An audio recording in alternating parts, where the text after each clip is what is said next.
ਪਿਆਰੇ ਵਿਦਿਆਰਥੀਓ, ਇਸ ਚੈਨਲ 'ਤੇ ਤੁਹਾਨੂੰ ਸਭ ਨੂੰ ਜੀ ਆਇਆਂ ਨੂੰ। 5ਵੀਂ ਜਮਾਤ ਦੇ ਬੱਚਿਆਂ ਦੀ ਪੰਜਾਬੀ ਦੀ ਪਾਠ ਪੁਸਤਕ ਦਾ ਪਹਿਲਾ ਪਾਠ ਮੇਰਾ ਹਿੰਦੁਸਤਾਨ ਕਵਿਤਾ ਹੈ। ਇਸ ਕਵਿਤਾ ਨੂੰ ਪ੍ਰੋਫੈਸਰ ਜੋਗਾ ਸਿੰਘ ਜੀ ਨੇ ਆਪਣੀ ਕਲਮ ਨਾਲ ਲਿਖਿਆ ਹੈ। ਪਿਆਰੇ ਬੱਚਿਓ, ਅੱਜ ਅਸੀਂ ਇਸ ਕਵਿਤਾ ਨੂੰ ਗਾਵਾਂਗੇ ਤੇ ਇਸ ਤੋਂ ਉਪਰੰਤ ਇਹ ਕਵਿਤਾ ਸਾਨੂੰ ਕੀ ਸਿੱਖਿਆ ਦਿੰਦੀ ਹੈ ਉਸ ਬਾਰੇ ਵੀ ਗੱਲ ਕਰਾਂਗੇ।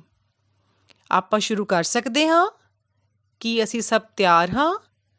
ਆਓ ਸ਼ੁਰੂ ਕਰੀਏ। ਸਭ ਤੋਂ ਪਹਿਲਾਂ ਕਵਿਤਾ ਦਾ ਸਿਰਲੇਖ ਮੇਰਾ ਹਿੰਦੁਸਤਾਨ। ਆਓ ਗਾਈਏ। मेरा हिंदुस्तान मेरा प्यारा हिंदुस्तान, मेरा हिंदुस्तान मेरा प्यारा हिंदुस्तान। सब देसां परदेसां दे विच उच्ची इस दी शान, उच्ची इस दी शान। मेरा हिंदुस्तान मेरा प्यारा हिंदुस्तान। ਉੱਚੇ ਪਰਬਤ ਬਰਫਾਂ ਲੱਦੇ ਖੜੇ ਜੋ ਬੰਨ ਘਟਾਣੀ, ਇਸ ਦੇ ਚਸ਼ਮਿਆਂ ਵਿੱਚੋਂ ਫੁੱਟਦਾ ਚਾਂਦੀ ਰੰਗਾ ਪਾਣੀ। ਇਸ ਦੀਆਂ ਨਦੀਆਂ ਇਸ ਦੇ ਜੰਗਲ ਹਰੇ ਭਰੇ ਮੈਦਾਨ, ਹਰੇ ਭਰੇ ਮੈਦਾਨ। ਮੇਰਾ ਹਿੰਦੁਸਤਾਨ ਮੇਰਾ ਪਿਆਰਾ ਹਿੰਦੁਸਤਾਨ, ਮੇਰਾ ਹਿੰਦੁਸਤਾਨ ਮੇਰਾ ਪਿਆਰਾ ਹਿੰਦੁਸਤਾਨ। ਇਸ ਦੀ ਮਿੱਟੀ ਵਿੱਚ ਉਗਦੇ ਨੇ ਮੋਤੀਆਂ ਵਰਗੇ ਦਾਣੇ, ਇਹ ਮਿੱਟੀ ਤਾਂ ਮਾਂ ਹੁੰਦੀ ਹੈ ਆਖਣ ਲੋਕ ਸਿਆਣੇ। ਇਸ ਮਿੱਟੀ ਨੂੰ ਸੀਸ ਨਿਵਾਈਏ, ਇਹ ਮਿੱਟੀ ਵਰਦਾਨ, ਇਹ ਮਿੱਟੀ ਵਰਦਾਨ। ਮੇਰਾ ਹਿੰਦੁਸਤਾਨ ਮੇਰਾ ਪਿਆਰਾ ਹਿੰਦੁਸਤਾਨ। ਇੱਕ ਬਾਗ ਵਿੱਚ ਅਸੀਂ ਹਾਂ ਉੱਗੇ ਬੂਟੇ ਕਈ ਤਰ੍ਹਾਂ ਦੇ, ਪਰ ਆਪਸ ਵਿੱਚ ਘੁਲੇ ਮਿਲੇ ਹਾਂ ਪਾਣੀ ਜਿਵੇਂ ਸਰਾਂ ਦੇ। ਹਰ ਇੱਕ ਨਵੀਂ ਸਵੇਰ ਵੰਡੀਏ ਫੁੱਲਾਂ ਜਿਹੀ ਮੁਸਕਾਨ, ਫੁੱਲਾਂ ਜਿਹੀ ਮੁਸਕਾਨ। ਮੇਰਾ ਹਿੰਦੁਸਤਾਨ ਮੇਰਾ ਪਿਆਰਾ ਹਿੰਦੁਸਤਾਨ। ਰਿਸ਼ੀਆਂ ਮੁਨੀਆਂ ਗੁਰੂਆਂ ਪੀਰਾਂ ਇਸ ਦੀ ਸ਼ਾਨ ਵਧਾਈ, ਇਸ ਦੇ ਯੋਧਿਆਂ ਨੇ ਜਗ ਉੱਤੇ ਆਪਣੀ ਤਾਕ ਜਮਾਈ।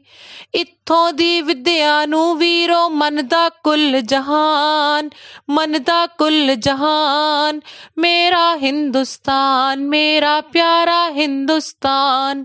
ਇਸ ਦੇ ਹਾਲੀ ਇਸ ਦੇ ਪਾਲੀ ਕਾਮੇ ਤੇ ਮਜ਼ਦੂਰ, ਹੱਕ ਸੱਚ ਦੀ ਕਰਨ ਕਮਾਈ ਰਹਿਣ ਕੂੜ ਤੋਂ ਦੂਰ। ਇਸ ਦਾ ਹਰ ਇੱਕ ਗੱਭਰੂ ਬਾਂਕਾ ਹਰ ਮੁਟਿਆਰ ਰਕਾਨ, ਹਰ ਮੁਟਿਆਰ ਰਕਾਨ। ਮੇਰਾ ਹਿੰਦੁਸਤਾਨ ਮੇਰਾ ਪਿਆਰਾ ਹਿੰਦੁਸਤਾਨ, ਮੇਰਾ ਹਿੰਦੁਸਤਾਨ ਮੇਰਾ ਪਿਆਰਾ ਹਿੰਦੁਸਤਾਨ। ਪਿਆਰੇ ਬੱਚਿਓ, ਇਸ ਤਰ੍ਹਾਂ ਕਵਿਤਾ ਸਮਾਪਤ ਹੁੰਦੀ ਹੈ।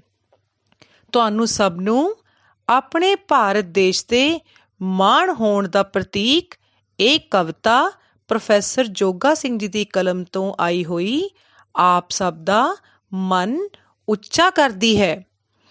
ਸਾਨੂੰ ਮਾਣ ਹੈ ਕਿ ਅਸੀਂ ਅਜਿਹੇ ਦੇਸ਼ ਦੇ ਵਾਸੀ ਹਾਂ ਜਿਸ ਤੇ ਨਾ ਕੇਵਲ ਪਰਮਾਤਮਾ ਨੇ ਬਹੁਤ ਸਾਰੀਆਂ ਖੂਬਸੂਰਤ ਵਸਤੂਆਂ ਪ੍ਰਦਾਨ ਕੀਤੀਆਂ ਹਨ, ਬਲਕਿ ਇੱਥੇ ਦੇ ਲੋਕ ਵੀ ਬਹੁਤ ਮਿਹਨਤੀ, ਸਿਰੜੀ ਅਤੇ ਗੁਣਾਤਮਕ ਜੀਵਨ ਜੀਂਦੇ ਹਨ। ਕੀ ਅਸੀਂ ਇਸ ਕਵਿਤਾ ਨੂੰ ਛੋਟਾ ਛੋਟਾ ਪਹਿਰਾ ਕਰਕੇ ਸਮਝਣ ਦਾ ਯਤਨ ਕਰੀਏ? ਆਓ ਸ਼ੁਰੂ ਕਰੀਏ। ਕਵਿਤਾ ਦੇ ਪਹਿਲੇ ਪੈਰੇ ਵਿੱਚ ਸਾਨੂੰ ਕਵੀ ਦੱਸਣਾ ਚਾਹੁੰਦਾ ਹੈ ਕਿ ਸਾਰਿਆਂ ਦੇਸਾਂ ਪ੍ਰਦੇਸਾਂ ਵਿੱਚ ਸਾਡੇ ਭਾਰਤ ਮੁਲਕ ਦੀ ਸ਼ਾਨ ਬਹੁਤ ਉੱਚੀ ਹੈ। ਸਾਡੇ ਦੇਸ਼ ਵਿੱਚ ਬਰਫਾਂ ਲੱਦੇ ਉੱਚੇ ਉੱਚੇ ਹਿਮਾਲਿਆ ਵਰਗੇ ਪਰਬਤ ਹਨ। ਉਹ ਆਪਸ ਵਿੱਚ ਮਿੱਤਰਾਂ ਵਾਂਗ ਢਾਣੀ ਬਣਾ ਕੇ ਦੁਸ਼ਮਣ ਤੋਂ ਸਾਨੂੰ ਬਚਾਉਂਦੇ ਹਨ। ਇਸ ਦੇ ਚਸ਼ਮਿਆਂ ਵਿੱਚੋਂ ਸੁੰਦਰ ਚਾਂਦੀ ਰੰਗਾ ਪਾਣੀ ਵਹਿੰਦਾ ਹੈ ਤੇ ਉਹ ਪਾਣੀ ਨਦੀਆਂ ਵਿੱਚ ਆ ਕੇ ਕਈ ਜੀਵ ਜੰਤਾਂ ਦੀ ਪਿਆਸ ਬੁਝਾਉਂਦਾ ਹੈ, ਸਾਡੇ ਦੇਸ਼ ਨੂੰ ਖੂਬਸੂਰਤ ਬਣਾਉਂਦਾ ਹੈ।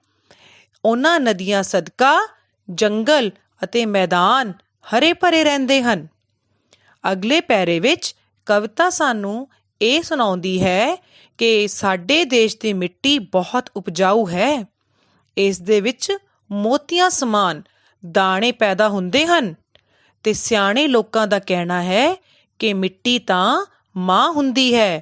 ਇਸ ਲਈ ਸਾਨੂੰ ਇਸ ਮਿੱਟੀ ਨੂੰ ਸਦਾ ਸੀਸ ਨਿਵਾਉਣਾ ਚਾਹੀਦਾ ਹੈ, ਕਿਉਂਕਿ ਇਹ ਮਿੱਟੀ ਸਾਨੂੰ ਅਕਾਲ ਪੁਰਖ ਤੋਂ ਮਿਲਿਆ ਹੋਇਆ ਵਰਦਾਨ ਹੈ। ਇਸ ਤੋਂ ਅੱਗੇ ਕਵੀ ਸਾਡੇ ਭਾਰਤ ਮੁਲਕ ਵਿੱਚ ਵੱਖ-ਵੱਖ ਵਰਨਾਂ ਤੋਂ ਰਹਿਣ ਵਾਲੇ ਲੋਕਾਂ ਬਾਰੇ ਦੱਸਦਾ ਹੈ। ਇਸਨੇ ਆਪਣੇ ਮੁਲਕ ਨੂੰ ਇੱਕ ਬਾਗ ਨਾਲ ਤੁਲਨਾ ਕਰਨ ਵਿੱਚ ਸਾਨੂੰ ਇਹ ਦੱਸਿਆ ਹੈ ਕਿ ਜਿਸ ਤਰ੍ਹਾਂ ਬਾਗ ਵਿੱਚ ਕਈ ਭਾਂਤ ਦੇ ਫੁੱਲ ਬੂਟੇ ਹੁੰਦੇ ਹਨ, ਇਸੇ ਤਰ੍ਹਾਂ ਅਸੀਂ ਵੀ ਆਪਣੇ ਮੁਲਕ ਵਿੱਚ ਕਈ ਤਰ੍ਹਾਂ ਦੀਆਂ ਜਾਤਾਂ, ਪਾਤਾਂ, ਧਰਮਾਂ ਅਤੇ ਰੰਗਾਂ ਤੋਂ ਵੱਖ-ਵੱਖ ਤਰੀਕੇ ਨਾਲ ਰਹਿਣ ਵਾਲੇ ਲੋਕ ਇਸ ਤਰ੍ਹਾਂ ਹਾਂ ਜਿਸ ਤਰ੍ਹਾਂ ਇੱਕ ਬਾਗ ਹੋਵੇ, ਪਰ ਸਾਡੀ ਹੋਂਦ ਵੱਖਰੀ ਨਹੀਂ। ਜਿਸ ਤਰ੍ਹਾਂ ਸਭ ਤਰ੍ਹਾਂ ਦਾ ਪਾਣੀ ਆਪਸ ਵਿੱਚ ਮਿਲ ਇੱਕੋ ਹੀ ਹੋ ਜਾਂਦਾ ਹੈ, ਇਸੇ ਪ੍ਰਕਾਰ ਅਸੀਂ ਭਾਵੇਂ ਦਿਖਣ ਨੂੰ ਵੱਖ-ਵੱਖ ਹੋਈਏ ਪਰ ਘੁਲੇ ਮਿਲੇ ਹਾਂ। ਇਸ ਤੋਂ ਅਗਲੇ ਪੈਰੇ ਵਿੱਚ ਕਵੀ ਨੇ ਸਾਨੂੰ ਇਸ ਧਰਤੀ ਦੇ ਰਿਸ਼ੀਆਂ, ਮੁਨੀਆਂ, ਗੁਰੂਆਂ ਅਤੇ ਪੀਰਾਂ ਬਾਰੇ ਦੱਸਿਆ ਹੈ। ਉਹਦਾ ਕਹਿਣਾ ਤੇ ਮੰਨਣਾ ਹੈ ਕਿ ਉਹਨਾਂ ਕਰਕੇ ਹੀ ਸਾਡੇ ਦੇਸ਼ ਦੀ ਸ਼ਾਨ ਬਹੁਤ ਵਧੀ ਹੈ। ਇੱਥੇ ਦੇ ਮਹਾਬਲ ਸੂਰਾਂ ਨੇ ਜੰਗ ਵਿੱਚ ਆਪਣਾ ਸਿੱਕਾ ਮਨਵਾਇਆ ਹੈ। ਇੱਥੋਂ ਦੀ ਵਿੱਦਿਆ ਨੂੰ ਸਾਰਾ ਜਹਾਨ ਮੰਨਦਾ ਹੈ। ਆਖਰੀ ਪੈਰੇ ਵਿੱਚ ਉਸਨੇ ਪਾਲੀਆਂ ਤੇ ਹਾਲੀਆਂ, ਕਾਮਿਆਂ ਤੇ ਮਜ਼ਦੂਰਾਂ ਦਾ ਗੁਣਗਾਨ ਕੀਤਾ ਹੈ ਕਿ ਉਹ ਕੇਵਲ ਹੱਕ ਤੇ ਸੱਚ ਦੀ 10 ਨੌਹਾਂ ਦੀ ਕਮਾਈ ਕਰਦੇ ਹਨ। ਝੂਠ ਤੋਂ ਤੇ ਗਲਤ ਤਰੀਕਿਆਂ ਤੋਂ ਕਮਾਏ ਜਾਣ ਵਾਲੇ ਪੈਸਿਆਂ ਤੋਂ ਦੂਰ ਤੇ ਪਰੇ ਰਹਿੰਦੇ ਹਨ। ਸਾਡੇ ਦੇਸ਼ ਦਾ ਹਰੇਕ ਮੁੰਡਾ, ਗੱਭਰੂ, ਬਾਂਕਾ, ਜਵਾਨ ਤੇ ਹਰੇਕ ਕੁੜੀ ਰਕਾਨ ਹੈ। ਇਸ ਤਰੀਕੇ ਨਾਲ ਕਵੀ ਨੇ ਸਾਡੇ ਮਨ ਤੇ ਸਾਡੇ ਦੇਸ਼ ਪ੍ਰਤੀ ਬਹੁਤ ਸੁੰਦਰ ਪ੍ਰਭਾਵ ਛੱਡੇ ਹਨ। ਬੱਚਿਓ, ਮੈਨੂੰ ਉਮੀਦ ਹੈ ਕਿ ਤੁਹਾਨੂੰ ਇਹ ਕਵਿਤਾ ਬਹੁਤ ਪਸੰਦ ਆਈ ਹੋਵੇਗੀ। ਇਸ ਤੋਂ ਅਗਲੇ ਪਾਠ ਲਈ ਆਪਾਂ ਅਗਲੇ ਵੀਡੀਓ ਵਿੱਚ ਮਿਲਾਂਗੇ। ਤਦ ਤੱਕ ਤੁਸੀਂ ਆਪਣਾ ਧਿਆਨ ਰੱਖਣਾ। ਸਤਿ ਸ੍ਰੀ ਅਕਾਲ।